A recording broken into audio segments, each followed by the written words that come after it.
నమస్తే. నేను మీ రమేష్. గోరారాజాచి గ్రాండ్ పాస్ fundamental and advanced, basic and advanced English grammar క్లాస్కి స్వాగతం, సుస్వాగతం. ప్రియమైన విద్యార్థి మిత్రులారా, మనము ఆంగ్ల వ్యాకరణంలో ఇంతకు మొదలు ఆర్టికల్స్లో ఇండిఫినిట్ ఆర్టికల్స్, అనిశ్చితమైన ఉపపదములు ఏ, యాన్ ఈ రెంటి గురించి మనం చదువుకున్నాం. ఇక ఈ క్లాస్లో మనము డెఫినెట్ ఆర్టికల్, నిశ్చితమైన ఆర్టికల్ ద గురించి మనం ఇప్పుడు నేర్చుకుందాం. మిత్రులారా, ఈ ఆర్టికల్ ప్రతి బోర్డ్ ఎగ్జామ్లో, అది 10th కానీ, ఇంటర్ ఫస్ట్ ఇయర్ సెకండ్ ఇయరే కానీ, లేదా డిగ్రీ కానీ, అలాగే పోటీ పరీక్షల్లో కూడా ఈ ప్రశ్న తప్పకుండా అడుగుతారు. ఇది ఇప్పుడు నేను చెప్పేది ఇది బేసిక్, ఫండమెంటల్. దెన్ దీని తర్వాత నేను ఈ ఎగ్జాంపుల్స్తో అడ్వాన్స్డ్గా పరీక్షల్లో ఎలా అడుగుతారు, యాక్చువల్లీ ఇదే అనమాట. ఈ బేసికే, ఈ ఫండమెంటలే పరీక్షలకి చాలా ఉపయోగపడుతుంది. ఈ బేసిక్ కనుక వస్తే, నేను ఇంతకు మొదలు చెప్పాను, బేసిక్ అంటే మన పునాది లాంటిది, పిల్లర్స్ లాంటిది. ఒకసారి మన పిల్లర్స్ గట్టిగా ఉన్నాయనుకోండి, మీరు దానిపైన ఎంత పెద్ద బిల్డింగ్ అయినా కట్టుకోవచ్చు, ఎన్ని అంతస్తులను కట్టుకోవచ్చు, ఎంతైనా మీరు నేర్చుకోవచ్చు. So please pay your attention here. ఇక్కడ మీరు అంటే మీ కాన్సన్ట్రేషన్తో నేర్చుకోండి, ఇది చాలా ఉపయోగపడుతుంది. వెల్ స్టూడెంట్స్, మనం గ్రామర్ నేర్చుకుంటున్నాము. ఈ గ్రామర్లో మీకు ఏమైనా డౌట్స్ కానీ, ఏమైనా ప్రశ్నలు కానీ ఉంటే మీరు నాకు కామెంట్ బాక్స్లో పెట్టండి. నేను మీ డౌట్స్కి, మీ క్వశ్చన్స్కి తప్పకుండా రిప్లై ఇస్తాను. వెల్, వెళ్దామా మనం ఇప్పుడు డెఫినెట్ ఆర్టికల్ అంటే ఏమిటో. Uses of definite article. Definite article the యొక్క ఉపయోగంలో ఏమేమి రాశారు ఇక్కడ చూడమ్మా. Definite article the is used before.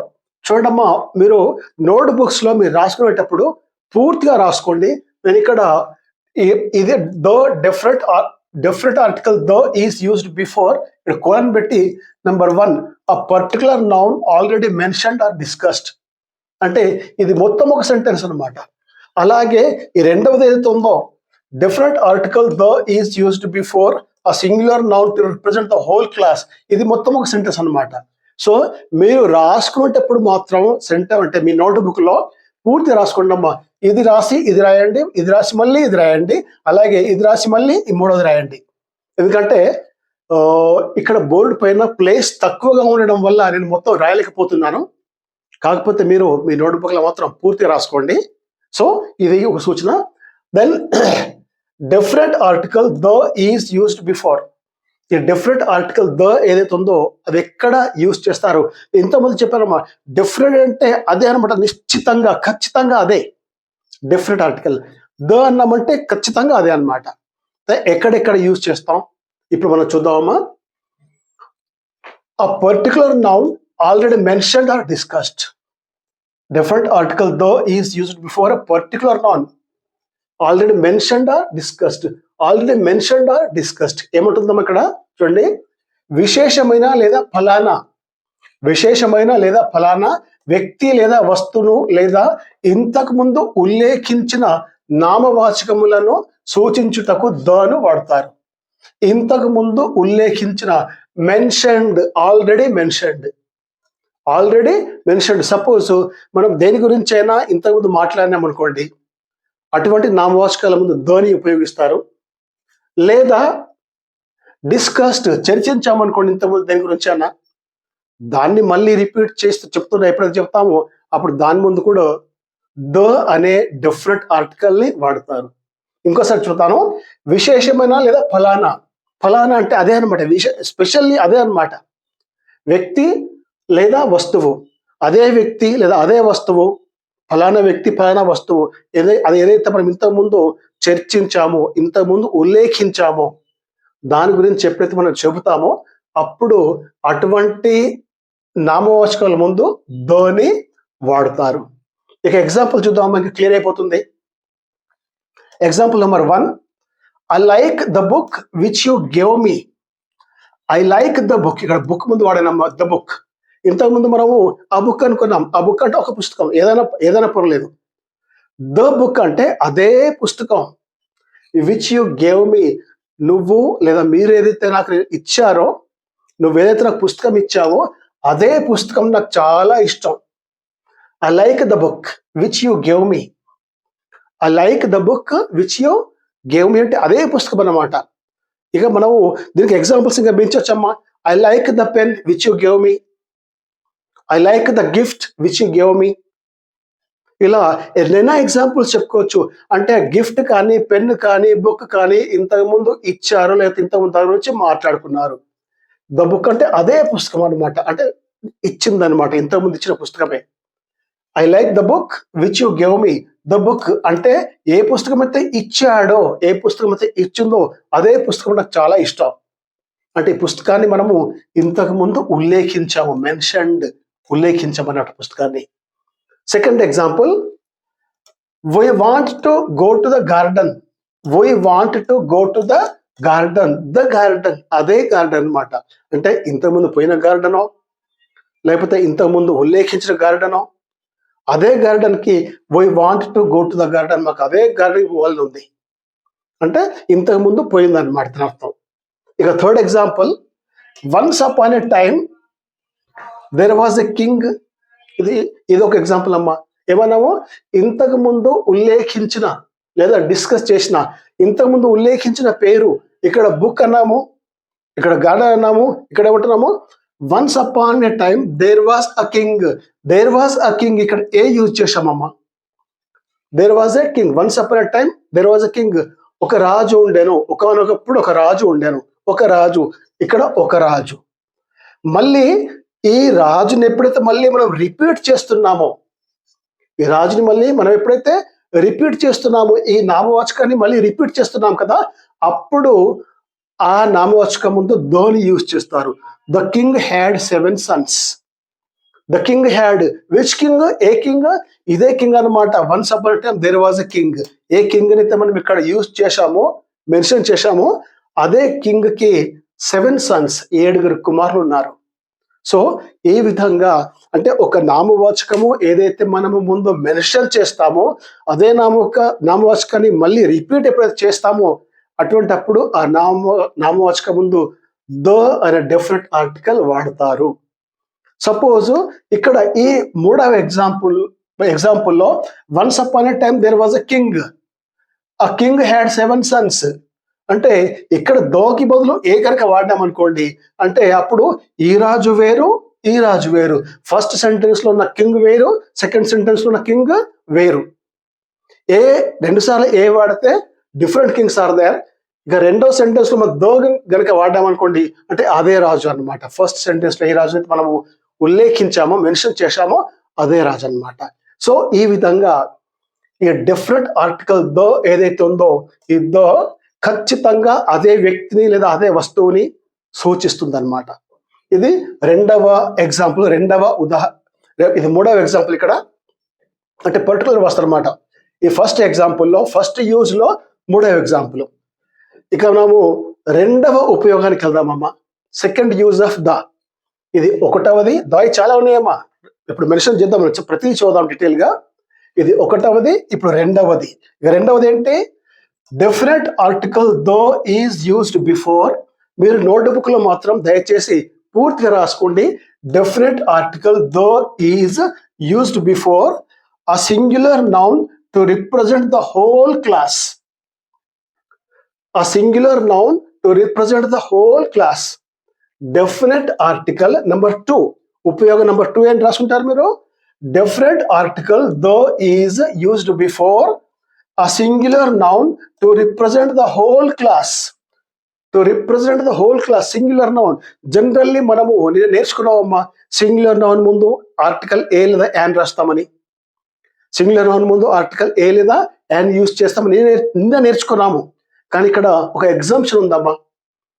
ఒక్కటి మాత్రం గుర్తుంచుకోండి, ఆంగ్ల వ్యాకరణంలో రూల్స్ ఉన్నాయి, నియమాలు ఉన్నాయి. ఆ రూల్స్ కి ఎగ్జెప్షన్స్ ఉన్నాయి అన్నమాట.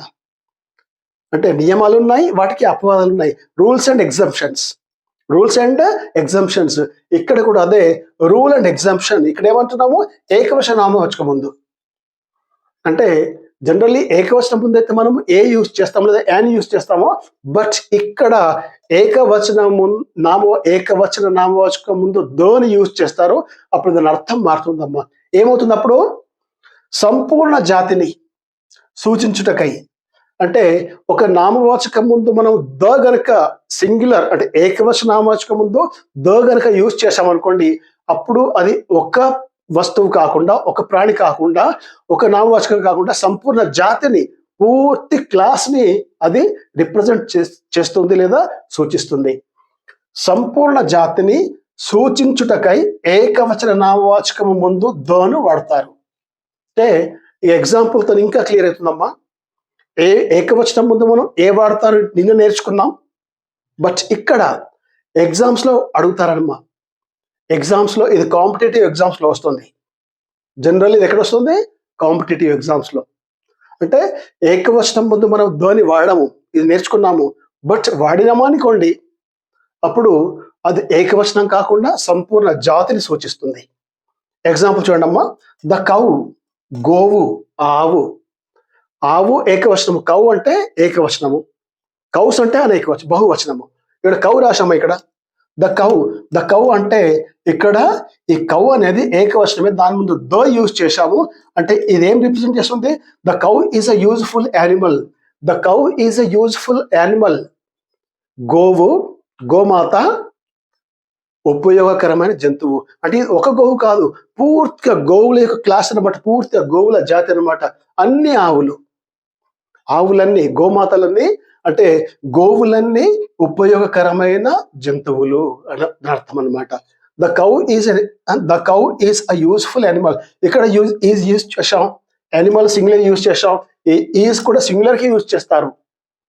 బట్ ఇక్కడ ద కౌ అంటే ఒక్క కౌ కాకుండా పూర్ణ అంటే అన్ని ఆవులు అనమాట.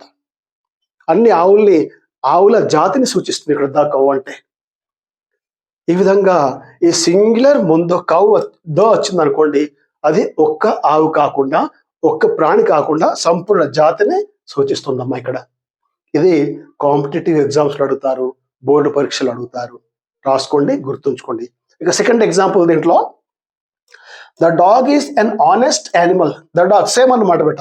ఇక్కడ కౌ ముందు ఎలా రాసాము, ఇక్కడ డాగ్ ఉంది అంతే. ద డాగ్ అంటే ఒక కుక్క కాదు, పూర్తి కుక్కల జాతి అన్నమాట. The dog is an honest animal. Honest విశ్వాసపాత్రమైన జంతువు. The cow is an honest animal అన్నమాట. సో ఈ విధంగా ఎప్పుడైతే సింగులర్ నౌన్స్ ముందు ఆర్టికల్ దని ఉపయోగిస్తారో, అప్పుడు ఆ సింగులర్ నౌన్ ఏదైతే ఉంటుందో అది సంపూర్ణ జాతిని సూచిస్తుంది. ఇది రెండవ యూజ్ ఆఫ్ ద. 1, 2. ఇక మూడో చూద్దామమ్మా. మూడో ఉపయోగం ఏంటి? దని ఇంకెక్కడ యూజ్ చేస్తాం? Definite article the is used before superlative degree. Superlative degree అమ్మ, బహుశా మీకు డిగ్రీలు తెలుసు అనుకుంటాను. డిగ్రీలు 3 ఉంటాయి: positive degree, comparative degree, superlative degree. అంటే దీంట్లో విశేషణాలు కానీ లేదా క్రియా విశేషణాలు కానీ మనము పోలుస్తామన్నమాట డిగ్రీలో. For example, good, better, best. ఏమంటాం మనము? Good, better, best. గుడ్ అంటే మంచిది, బెటర్ అంటే ఇంకా మంచిది, బెస్ట్ అంటే చాలా మంచిది. ఈ విధంగా టాల్, టాలర్, టాలెస్ట్. అంటే టాల్ అంటే ఎత్తు, టాలర్ అంటే ఇంకొంచెం ఎత్తు, టాలెస్ట్ అంటే చాలా ఎత్తు అనమాట. So tallest. ఈ మూడవది ఏదైతే ఉందో ఈ డిగ్రీస్ లో, ఏదైతే మూడవది ఉంటుందో అంటే good, better, best, tall, taller, tallest, best, tallest, most handsome. ఈ విధంగా సూపర్లేటివ్ డిగ్రీలు అయితే ఏవైతే ఉంటాయో, సూపర్లేటివ్ డిగ్రీ అంటే తమ భావములు, తమ భావాలు అంటారు వాటిని. తమ భావములు అంటే ఈ మూడవ డిగ్రీ అంటే సూపర్లేటివ్ డిగ్రీ, వాటి ముందు ఈ ఆర్టికల్ దని యూజ్ చేస్తారమ్మా. ఎప్పుడైతే డిగ్రీస్ మనం నేర్చుకుంటామో, డిగ్రీస్ నేర్చుకునేటప్పుడు కూడా మళ్ళీ ఇది రిపీట్ అవుతుంది. ఇక్కడ ఒకసారి గుర్తుంచుకోండి అమ్మా. ఎప్పుడైతే మనము అంటే డిగ్రీస్, కంపారిటివ్ డిగ్రీస్ ఎప్పుడైతే మనం నేర్చుకుంటున్నామో, మన సూపర్ డిగ్రీస్ ఎప్పుడు నేర్చుకుంటామో, పాజిటివ్ నేర్చుకుంటున్నామో, అప్పుడు ఇది మాత్రం గుర్తుంచుకోండి, సూపర్లేటివ్ డిగ్రీ ముందు ద వస్తుంది. సూపర్లేటివ్ డిగ్రీలో ఏమొస్తుంది? ఆర్టికల్ ద వస్తుంది. ఫర్ ఎగ్జాంపుల్ ఇక్కడ ఇచ్చాను చూడండి. Hari is the tallest boy in the class. Hari is the tallest bye, the tallest. ఇప్పుడు టాల్ ఇప్పుడే చెప్పారు, టాల్, టాలర్, టాలెస్ట్. టాలెస్ట్ ఎప్పుడైతే వస్తుందో దాని ముందు తప్పకుండా దాన్ని యూజ్ చేయాలి. This is also asked in your competitive exams or your board exams. మీ పోటీ పరీక్షలో కానీ లేదా బోర్డు పరీక్షలో కానీ ఇటువంటి సెంటెన్సెస్ అడుగుతారమ్మా. టాలెస్ట్ ఇస్తారు, ఇక్కడ డాష్ ఇస్తారు, ఆర్టికల్ ఏం రాయాలి, అక్కడ దని రాయాలి. The article is used before the superlative degrees. Superlative degrees ముందు ఏం రాయాలి, ఆర్టికల్ దని రాయాలి. Hari is the tallest boy in the class ఒకటి. రెండవది, Helen was the most beautiful women in the world. Helen was the most beautiful. ఇక్కడ most beautiful అన్నది superlative degree అమ్మ. కొన్ని విశేషణాలు ఎట్లుంటాయి, కొన్ని విశేషణాలకి ఈఆర్ఈఎస్టి ఇది చివరిన యాడ్ చేశామంటే అది కంపారిటివ్ సూపర్లేటివ్ డిగ్రీ అవుతుంది. కానీ కొన్ని విశేషణాలకి ఈఆర్ఈఎస్టి రాదమ్మా. ఇప్పుడు for example tall, taller, tallest. Tall, taller, tallest, దీనికి ఈఆర్ఈఎస్టి వచ్చింది. కానీ బ్యూటిఫుల్, హ్యాండ్సమ్, హార్డ్ వర్కింగ్ ఇటువంటి కొన్ని విశేషణాలు, క్రియా విశేషణాలు ఉంటాయి. వాటి తర్వాత ఈఆర్ఈఎస్టి రాదమ్మా. బ్యూటిఫుల్, బ్యూటిఫుల్లర్, బ్యూటిఫుల్లెస్ట్ కాదు. అర్థమైందా? సో బ్యూటిఫుల్ తర్వాత ఈఆర్ఈఎస్టి కాకుండా దానికి ఏమొస్తుంది, more beautiful, most beautiful is the right. ఏం రావాలి ఇక్కడ, more beautiful, most beautiful. So ఇక్కడ సూపర్లేటివ్ డిగ్రీ వచ్చింది. Helen was the most beautiful women in the world. Most beautiful ముందు ఏమొచ్చింది, ఇక్కడ దా వచ్చిందమ్మా. సో ఈ విధంగా సూపర్లేటివ్ డిగ్రీల ముందు కూడా ఆర్టికల్ దని యూజ్ చేస్తారు. ఇవి 1, 2, 3 ఈ 3 యూజెస్. ఇప్పుడు మనము వెంటనే 4వ ఉపయోగం ఏందో అది కూడా చూద్దామమ్మా. Definite article the is used before geographical names. భౌగోళిక పేర్ల ముందు, భూగోళ శాస్త్రం మనకు తెలుసమ్మా, ఈ భౌగోళిక పేర్లు ఏవైతే ఉంటాయో వాటి ముందు దను వాడతారు. భౌగోళిక పేర్ల ముందు, భౌగోళిక పేర్లు, భూగోళం అంటే ఏమిటి, ఎగ్జాంపుల్ చూద్దామమ్మా. ఫర్ ఎగ్జాంపుల్ కెనాల్స్, కాలువలు, నదులు, సముద్రాలు, మహాసముద్రాలు, పర్వతాలు, ద్వీప సమూహాలు, వీటన్నింటినీ మనం భౌగోళిక పేర్లు, భౌగోళిక వస్తువులు అంటామమ్మా. బిఫోర్ ద జియోగ్రఫికల్ నేమ్స్ అంటే భౌగోళిక పేర్ల ముందు, పర్వతాలు కానివ్వండి, ఎడార్లు కానివ్వండి, ఇవన్నీ భౌగోళిక పేర్లలోకి వస్తాయి. వాటి ముందు దని యూజ్ చేస్తారు. ఎగ్జాంపుల్స్ చూద్దామమ్మా. ఇక్కడ అంటే జియోగ్రఫికల్ నేమ్స్ కి, భౌగోళిక పేర్లకి ఏమి ఎగ్జాంపుల్స్, ఇక్కడ ద సూయజ్ కెనాల్, ఇప్పుడే చెప్పాను. కాలువలు, కెనాల్స్ ఏవైతే ఉంటాయో, కాలువలు చిన్నవి పెద్దవి. The Suez canal, the Saraswati canal, ఈ కాలువలమట వాటి గుండా నీరు ప్రవహిస్తుంది, కాలువలు, వాటి ముందు దని యూజ్ చేస్తాం. ద గోదావరి, ఇక్కడ గోదావరి అంటే నది, నదుల పేర్ల ముందు దని యూజ్ చేస్తారు. నదులు, పర్వతాలు చెప్పారు కదా, ద గోదావరి అంటే నదులు. ద అరేబియన్ సీ, అరేబియన్ సముద్రము, సముద్రాల ముందు, సముద్రాల పేర్ల ముందు కూడా దని యూజ్ చేస్తారు. అలాగే ద ఇండియన్ ఓషియన్, హిందూ మహాసముద్రం, ఇండియన్ ఓషియన్, ఈ మహాసముద్రాల పేర్ల ముందు కూడా దని యూజ్ చేస్తారు. అలాగే పర్వతాల ముందు ద ఎవరెస్ట్, ఎవరెస్ట్ పర్వతము, ద ఎవరెస్ట్ పర్వతాల పేర్ల ముందు కూడా దని యూజ్ చేస్తారు. అలాగే ఐలాండ్స్, ఐలాండ్స్ ఏవైతే ఉంటాయో వాటి ముందు కూడా దని యూజ్ చేస్తారు. ద వెస్ట్ ఇండీస్ ఎట్సెట్రా అంటే మొదలగునవి. ఈ విధంగా ఈ భౌగోళిక పేర్ల ముందు దని యూజ్ చేస్తారు. ఇది 4వ యూజ్ అన్నమాట. ఇక 5వ చూద్దామమ్మా. Definite article the is used before the names of holy books and newspapers. The names of holy books and newspapers, పవిత్ర గ్రంథాల పేర్ల ముందు మరియు వార్తాపత్రికల పేర్ల ముందు ఆర్టికల్ దని యూజ్ చేస్తారమ్మా. Examples the Vedas, the Mahabharata, the Ramayana, the Bhagavad Gita, ఈ విధంగా పవిత్ర గ్రంథాల ముందు. అలాగే ద బైబిల్, ద ఖురాన్, ఇవి పవిత్ర గ్రంథాలు. ఇక న్యూస్ పేపర్లో వస్తే the Hindu, the Times of India, the Deccan Chronicle, the Hans India, ఈ విధంగా న్యూస్ పేపర్స్ కూడా ఈ ద ఆర్టికల్ని యూజ్ చేస్తారమ్మా. ఇక మనము ఈ 6వ చూద్దాం.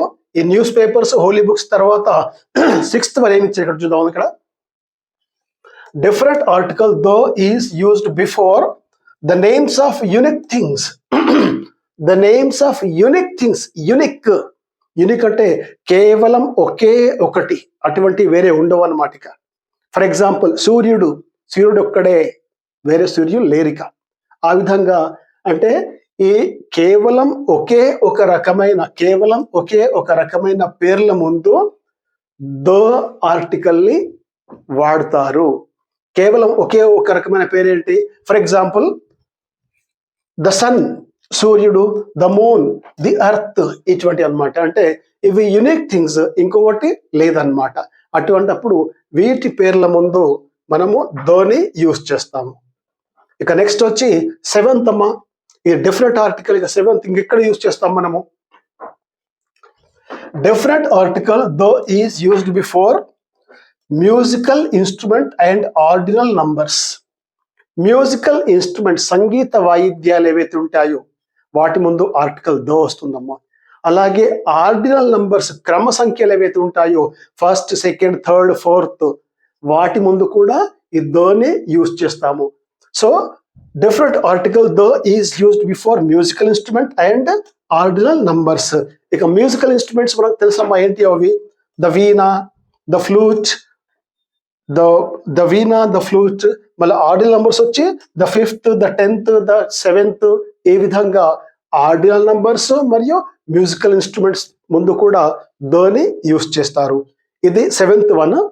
ఇక నెక్స్ట్ వచ్చి 8th use of different article the.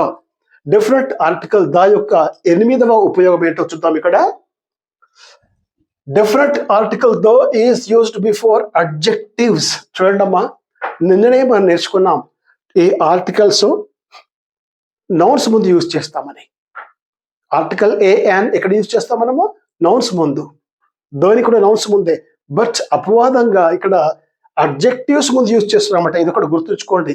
Remind this, don't forget. Definite article the is used before adjectives. అందుకనే మిత్రులారా, ఈ ఆర్టికల్స్ కి ఇంకో పేరు కూడా ఉందమ్మా, మీకు తెలుసో తెలీదో బహుశా. డెమాన్స్ట్రేటివ్ అడ్జెక్టివ్స్ అంటారమ్మా ఆర్టికల్స్ కి. ఆర్టికల్స్ కి ఏమంటారు? డెమాన్స్ట్రేటివ్ అడ్జెక్టివ్స్ కూడా అంటారు. సో ఇక్కడ ఈ ఆర్టికల్ ద అడ్జెక్టివ్ ముందు కూడా యూజ్ చేస్తారు. Article the is used before adjectives sowing a class of persons. మరి అడ్జెక్టివ్ ముందు యూజ్ చేస్తే దాని అర్థం ఏమవుతుంది? సపోజ్ అడ్జెక్టివ్ ముందు యూజ్ చేస్తే అది ఎ క్లాస్ ఆఫ్ పర్సన్స్, అంటే ఒక జాతికి సంబంధించిన, ఒక రకానికి సంబంధించిన పర్సన్స్, వ్యక్తులను సూచిస్తుంది అనమాట.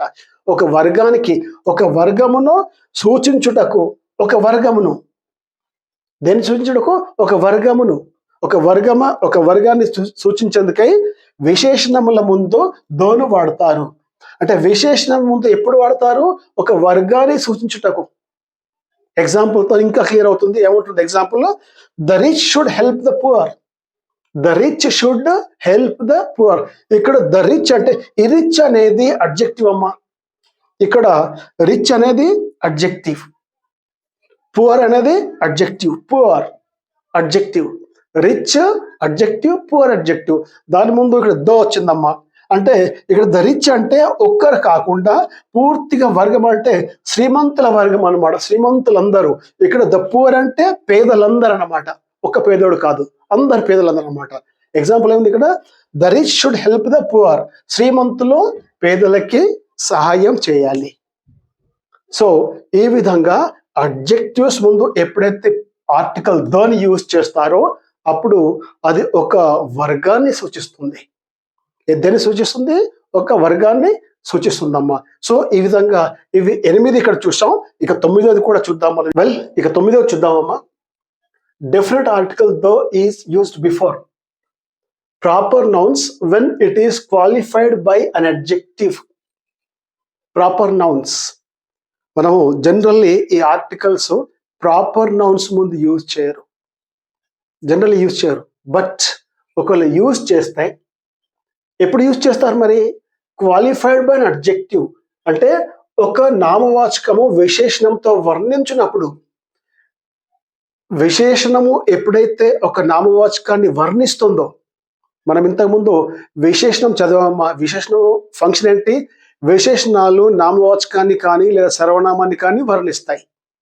అయితే ఎప్పుడైతే ఆ విశేషణము నామవాచకాన్ని వర్ణిస్తుందో అప్పుడు ఆ విశేషణం ముందు, ఆ నామవాచకం ముందు ద అనే ఆర్టికల్ని యూజ్ చేస్తారు.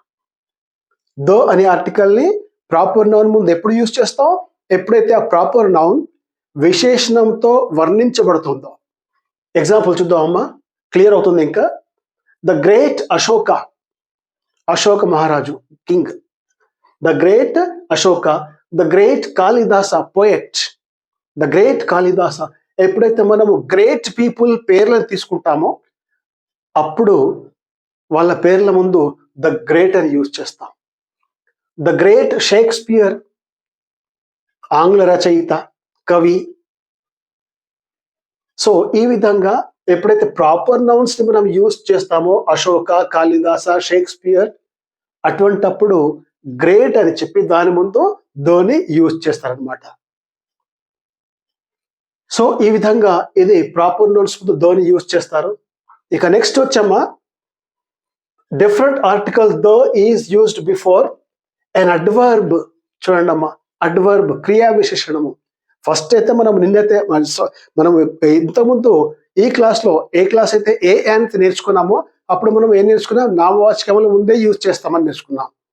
కాకపోతే ఇప్పుడు అడ్జెక్టివ్స్ ముందు యూజ్ చేస్తున్నాము, అడ్వర్బ్ ముందు కూడా వస్తుంది, బట్ మీనింగ్ చేంజ్ అవుతుందమ్మా. దో ఎప్పుడైతే వీటి ముందు మనం యూజ్ చేస్తామో, వాడతామో అప్పుడు ఆ పదముల యొక్క అర్థము, ఆ వాక్యం యొక్క అర్థము మారుతుంది. So before an adverb in comparative degree, adverb in comparative degree. ఈ డిగ్రీస్ ఇప్పుడు చెప్పారమ్మా, సూపర్లేటివ్ డిగ్రీ అయిపోయింది ఇప్పుడు మొదలు. ఇప్పుడు కంపారిటివ్ డిగ్రీలో కూడా తరభావంలో కూడా తరభావంలో ఉన్న క్రియా విశేషణం ముందు దాని వాడతారు. అంటే ఇప్పుడు నేను చెప్పాను కదా, గుడ్, బెటర్, బెస్ట్ అన్నాను కదా, బెస్ట్. టాలర్, టాలెస్ట్ అన్నాను కదా, టాలరు. అంటే ఈ బెటరు, టాలరు ఇవి కంపారిటివ్ డిగ్రీస్ అన్నమాట. కంపారిటివ్ డిగ్రీస్ అంటే రెండవ అనమాట. గుడ్ తర్వాత బెటర్ వస్తుంది, అది కంపారిటివ్ డిగ్రీ. తర్వాత టాలర్ వస్తుంది, అది కంపారిటివ్ డిగ్రీ. ఈ విధంగా కంపారిటివ్ డిగ్రీస్ ముందు దోని యూజ్ చేస్తారు. ఫర్ ఎగ్జాంపుల్ ఇక్కడ చిన్న the more the better, the more the better. ఈ మోర్ కంపారిటివ్ డిగ్రీయే, బెటర్ కూడా కంపారిటివ్ డిగ్రీ అమ్మ. సో ఈ విధంగా కంపారిటివ్ డిగ్రీలో కూడా యూజ్ చేస్తారు. అలాగే ఇక్కడ ఇంకోటి రాశాను, ఇక్కడ definite article the is used before surnames in plural. Surnames ఇంటి పేర్లు, ఇంటి పేర్లు ఏవైతే ఉంటాయో వాటి ముందు కూడా మనము దోని యూజ్ చేయొచ్చు. అంటే ఇంటి పేరు అంటే సింగిల్ కాదనమాట, అది ప్లూరల్గా యూజ్ చేయాలి, బహువచనంలో యూజ్ చేయాలి. ఎగ్జాంపుల్ రాశాను ఇక్కడ, ద సారథీస్. ద సారథీస్ అంటే సారథి కుటుంబానికి చెందిన ప్రతి ఒక్కరు అనమాట. ద దేశపాండేస్, ఇక్కడ దేశపాండేస్ అంటే ఒక్కరు కాదు, అందరు అనమాట. దేశపాండే కుటుంబానికి చెందిన వారు ప్రతి ఒక్కరు అనమాట. సో ఈ విధంగా ఇంటి పేర్ల ముందు ఎప్పుడైతే దోని యూజ్ చేస్తామో అప్పుడు పూర్తిగా ఆ కుటుంబాన్ని అది రిప్రజెంట్ చేస్తుంది, ఆ పూర్తి కుటుంబాన్ని సూచిస్తుంది. సో ఫ్రెండ్స్, ఈ విధంగా దో యొక్క యూజెస్ చాలా ఉన్నాయి. వీటిని ఇంకా మీకు డీటెయిల్గా అర్థం కావాలంటే ఒక్క సలహా మీకు ఇస్తాను. Please try to read news papers. ఆంగ్ల వార్తాపత్రికలు చదవండి అమ్మా. ఆంగ్లంలో వచ్చే వార్తలు వినండి. Listen English news, read English news papers, try to read English books. So this will definitely improve your English language. So let's stop here అమ్మా. ఈ డిఫరెంట్ ఆర్టికల్ ద యొక్క యూజెస్ మనం ఇక్కడ నేర్చుకున్నాం. ఇవి మీరు నోట్బుక్లు రాసుకోండి, చదవండి, మళ్ళీ మళ్ళీ చదవండి. అప్పుడు మీకు తప్పకుండా వస్తుంది. ఇది కాంపిటేటివ్ ఎగ్జామ్స్కి కానీ లేదా బోర్డ్ ఎగ్జామ్స్కి కానీ చాలా ఉపయోగము. So let's stop here. ఇక్కడ మనం ఆగుదాము. నెక్స్ట్ క్లాస్లో మనము మరి ఆర్టికల్ దో దీన్ని ఎక్కడ యూజ్ చేయకూడదు, ఇప్పుడు మనం నేర్చుకున్నాము ఎక్కడ యూజ్ చేయాలి. నెక్స్ట్ క్లాస్లో ఎక్కడ యూజ్ చేయకూడదో మనం నేర్చుకుందాము. అంతవరకు all the best, take care.